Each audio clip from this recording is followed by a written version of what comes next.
So over the years, my phone says I have now logged over 13,000 miles of biking. So that's just tracked miles, and that's through a whole variety of time on the road bike for training for a triathlon, my mountain bike, spending most of the time on trails, gravel bike. I've done a few races, both mountain and gravel. We biked across the entire country of Spain last year. And through the process, I've learned a lot. I'm still very much an amateur, but there's a whole handful of gear and tips that I would definitely recommend to my friends that have made a big difference in making me faster and just a better mountain biker all around. So we're up at Mount St. Helens today, and we're gonna go for a ride, and I'm gonna show you guys some of the things that I would recommend you take into account so it doesn't take 13 years and 13,000 miles to learn the same amount.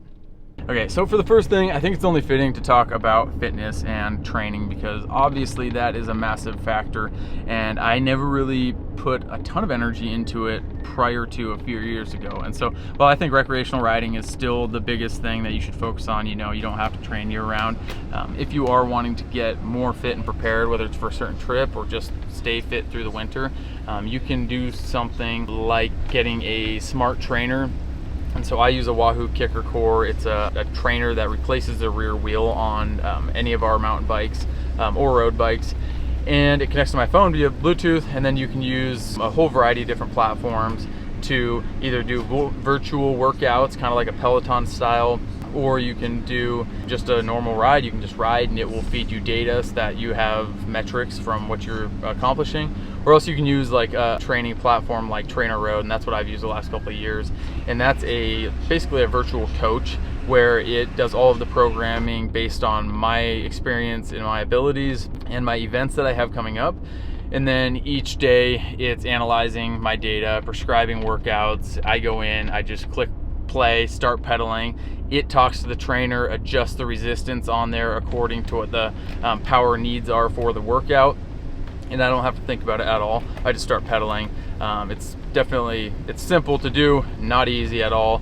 Very great prescription, and I've really found that to be useful. So whether you use a stationary bike or a trainer like mine that attaches to my bike, just spinning through the off season has made a huge difference for me and Sadie last year in preparing for our trip across Spain.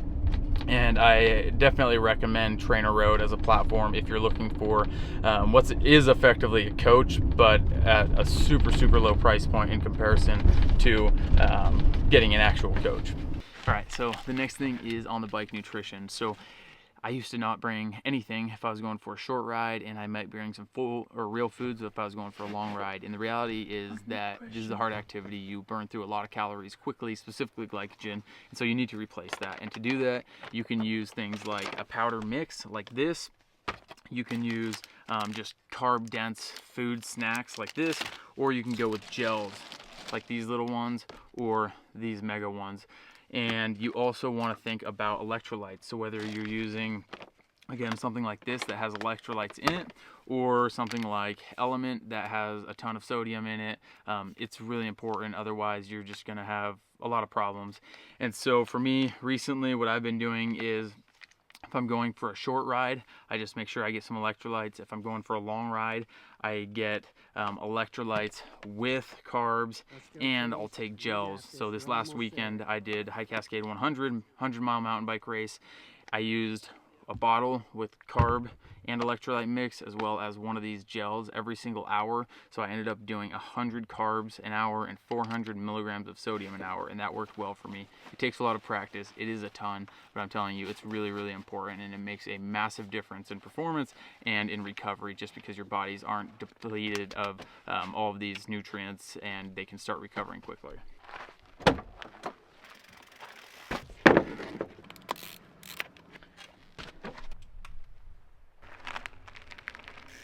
Climb.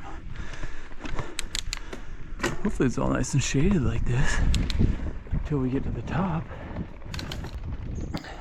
All right, so taking a quick break, and I want to talk about my bike computer. So this thing right here is my bike computer. It just sits right on my stem, and there's three main reasons I love it. The first is that it has navigation built in. So if I know what course I'm doing, like my race last weekend, it'll give me a map. It'll notify me, give me turn-by-turn directions, basically like your phone does.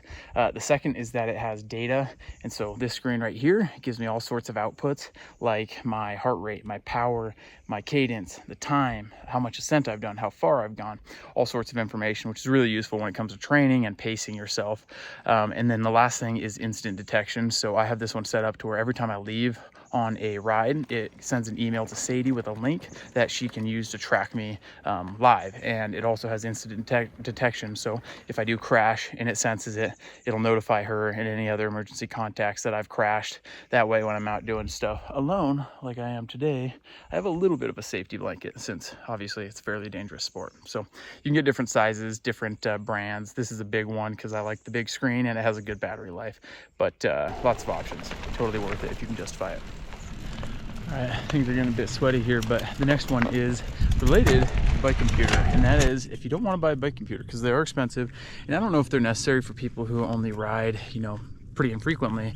And so the alternative to that is just using your phone. And I actually use my phone still a lot when I am going out, just riding with friends, or just kind of a more chill ride. And for that, I think there's two components that you need. One is good mapping. And so for me, I use a whole variety of things, but it seems like at the end of the day, the ones I use the most are currently trail forks, and that's just for searching around and finding established trails. I use Strava, and that's awesome too because you can record all your rides on there. There's heat maps. It's an awesome app. And then the last one is Onyx Backcountry, and I just started using that one, and that one seems really rad too. So navigation, and so the second part of that is the case. So the phone case, this is made by Peak Designs. It's got this little receded square in the back that has a magnet in there, and then I've got a mount on my handlebars right here. Holds it out front. It's also magnetized, and so to put my phone on there, all I do is just set it there. It grabs it. There's wings in there that hold onto it, and it is solid. And then to take it off, you just reach around on the side. Either side there's a button, and you just push the button, and it releases. So it's got these two little wings right here that hold your phone.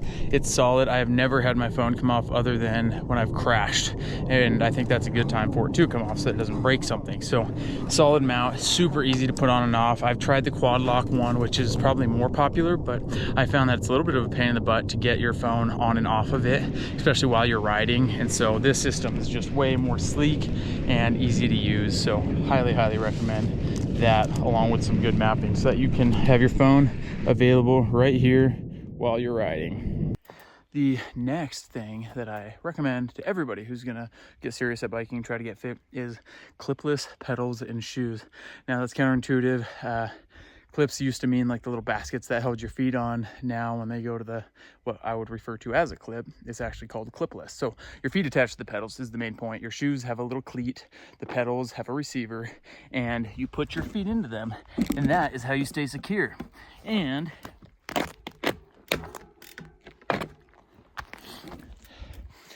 that is not just for optimization of climbing and power output, so that you have the full cycle to pull on the pedals and push on the pedals.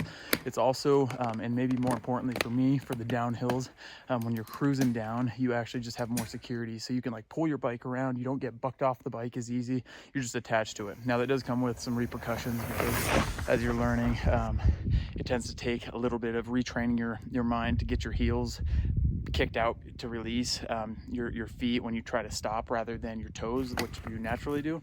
So you might have a flop or two, but it's worth it. If you're gonna be doing any amount of biking, get something, whether it's Crank Bros egg beater style or like Shimano SPD style that I use currently. Highly recommend it. And if you want to go all out, you can get power pedals too that give you data on how much power you get. Very expensive. Ooh. Don't fall down there.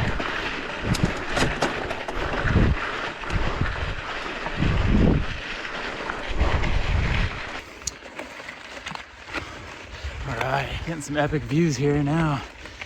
The next thing I was going to share is tubeless tires, which if you aren't familiar with them, there's no inner tube. It's just a tire with a rim that's taped up, and And then there's the liquid sealant in there that seals up the whole space, as well as any punctures that happen while you're riding. And works really well. Most people run them these days. But if you do have a puncture, you can either, well, it should seal itself. If it doesn't, you can plug it or you can patch it. But if you have a tear, none of those things will work. And so you need to carry a backup. And to back that up, you can use an inner tube. So just basically going back to the old style of an inner tube inside of the tire. So I carry one of those a lot, but they're a little bit bulky, heavy. And so I found these guys, which this little orange inner tube that's taped and strapped onto my frame right now, super light. I think it's less than half the weight of a normal tube. And it's kind of just my emergency tube. So that, along with the CO2 canister and a head, can fix a pretty bad tire blowout.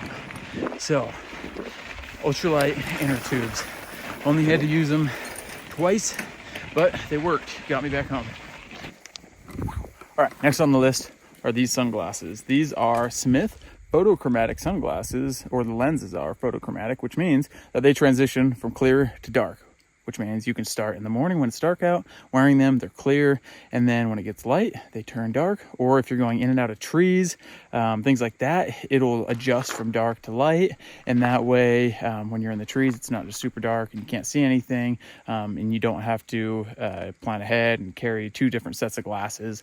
And so it's just nice to always have eye protection regardless of what the shade is outside. So on a day like today, nice and bright out here, but on the way down it's going to be dark in the trees, and these will lighten up so that I can still see. Ooh. Wow.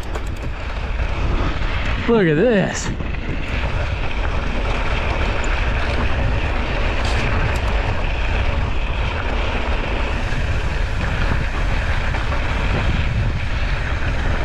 So there's the rim up there. This is the side that blew out. It's a Spirit Lake over here. This is just all lava fields. There's the rim. So when I've skied up that ridge right there and then climbed it further over on the summer climbing route. And today I came from over there. So because I don't have a ton of time today, I'm turning around right here, but you can actually make a big loop out in that direction. And maybe I'll do that another day. But gosh, what a beautiful nice ride. The next thing I want to mention, and this is more of a habit than it is a gadget, but if you're new to biking and bike handling is scary to you, the idea of riding on ridges like this or through, tight, jaggedy corners that you haven't seen before is scary. I highly recommend just spending a lot of time riding on easy terrain. So don't even think about the technical aspect of it. Just getting out, spending time on your bike, because you start to develop the balance patterns, like just the natural reaction of side-to-side balance correction. And I say this because Sadie was very new to biking when we met. The first time I put her on a mountain bike was just at a park, and she was scared to ride off a curb, which is understandable when you're starting. And so over time, I think the thing that made the biggest difference was actually our trip to Spain when we rode across the entire country. It wasn't very technical. For the most part, it was paths and roads and nothing crazy, but it was just tons and tons of time on the bike. And I found after that trip, to me at least, it seems night and day different, where just that easy cruising time transitions super well to confidence on the trail. And I think I can say the same thing for myself. Just all the time spent, even if it's just riding on the road or paths or whatever, it makes a big difference. So if you don't have trails nearby, still get out and ride sidewalks, things like that. It'll definitely help. Okay, so the next thing is bike weight. And so I think that bike weight makes a huge impact on how much you can enjoy your ride, how far you can go, how far your fitness that you have can take you. And so there's really two ways of going about optimizing bike weight. One is with money. So you get an expensive bike, you get carbon frame, carbon wheels, carbon everything, expensive electronic shifting, things like that.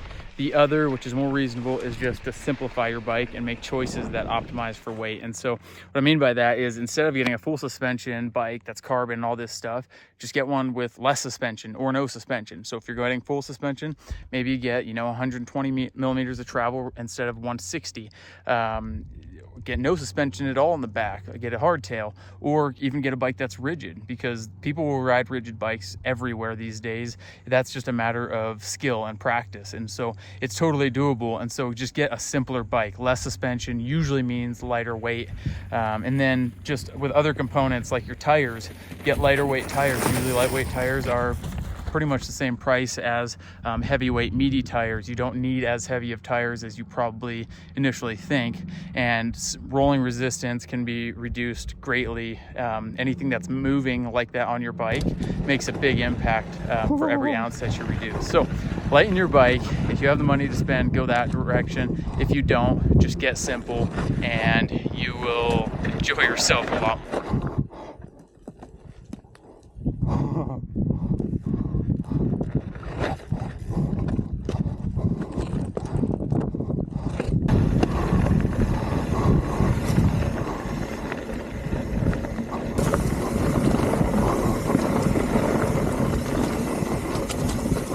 We are back from the ride. Got about 15 miles in. A little slow going because I was trying to capture stuff, but super fun. Really nice day. Definitely recommend the ride. And the next thing I was gonna mention is to get padded shorts. So obviously I'm wearing these super sexy spandex padded shorts, chamois, bibs, people call them. Some come with suspenders, some don't. They look ridiculous. I know that. Nobody thinks they're sexy on males, and I get it, but they make a big difference. They're padded, they prevent chafing, they take the little vibrations out of the bumps so your butt just doesn't hurt as bad. You can enjoy yourself so much more. So whether you want to get the traditional short style or get some of these and wear shorts over them, or just whatever, deal with it, accept that it is what it is and rock this style, I think it's so worth it. I pretty much never ride without them these days, even though I've built up a decent tolerance for the seat. So this week, in the last 7 days, I think I've logged around probably close to 200 miles, and I have zero chafing, zero anything. And yeah, it's because of the chamois. So definitely recommend them. And you might have to try on a few different brands, because I know it's depends person to person what they like. I've had great luck with Gorewear as a brand. I've got 3 different styles, 2 with suspenders, 2 without. The suspender ones are nice for races, things like that, but just for casual day rides like this, I just wear a style with no suspender. So there you go. Super sexy shorts. Recommend them. All right, so here's the deal. Like always, get out, get to using whatever you have. Gear's great, not necessary though beyond a certain point. So get out and use whatever you do have. And if you guys are curious to see this trip more so, I actually recorded most of my descent all the way back down. I don't know if that'd be a fun video to share or not, but yeah, let me know. Or if you guys have any questions about specific topics, things like that, or recommendations if you have other opinions or more experience than myself, which isn't hard. Otherwise, yeah, catch you in the next one.